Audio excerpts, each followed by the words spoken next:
World क्रिकेटमध्ये ही coloured Jersey केव्हापासून use झाली आणि याच्यावर जे स्पॉन्सरचं नाव लिहिलेलं असतं, तर हे स्पॉन्सर्स भारतीय संघाला किती पैसे देतात हे सगळं पाहूया आजच्या आपल्या रीलमध्ये.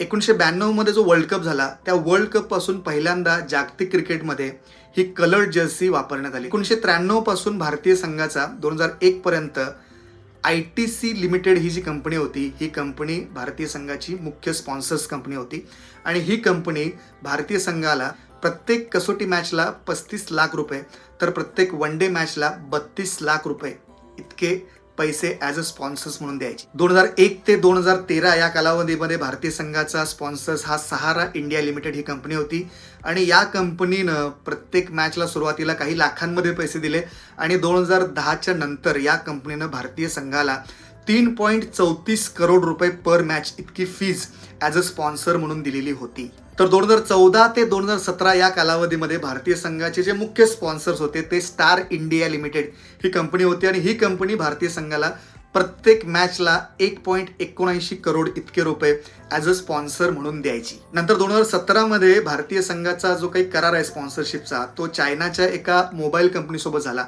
ओप्पो नावाची ही कंपनी होती आणि ओप्पो नावाच्या या कंपनीनं भारतीय संघासोबत 5 वर्षाचा करार केला आणि या करारामध्ये या कंपनीनं 1079 कोटी रुपये इतके देण्याचं आश्वासन भारतीय संघाला दिलं आणि हा करार केला.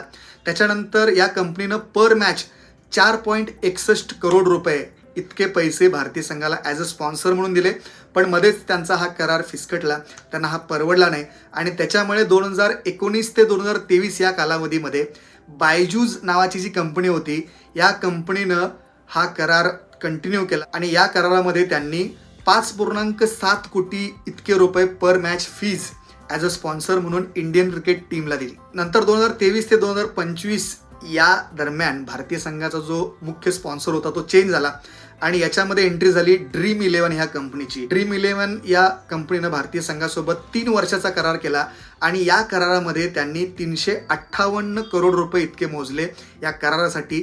याच्यामध्ये प्रत्येक मॅचची फीज त्यांनी 4 करोड इतकी देण्याचं आश्वासित केलं भारतीय संघाला. आत्ता 2025 ते 2028 या दरम्यान भारतीय संघाचा जो करार आहे तो अपोलो टायर्स या टायर कंपनीसोबत बनलेला आहे आणि हा जो करार आहे तो करार 589 कोटी इतक्या रुपयांचा करार 2.5 वर्षासाठी झालेला आहे. या करारानुसार 4.5 कोटी इतके रुपये पर मॅच फी ही अपोलो टायर कंपनीला भारतीय संघाला द्यावी लागते. तुमची आतापर्यंतची इंडियन क्रिकेटची आवडती जर्सी कोणती होती आणि तुमच्याजवळ कोणती जर्सी आहे हे देखील तुम्ही कमेंट करून सांगू शकता.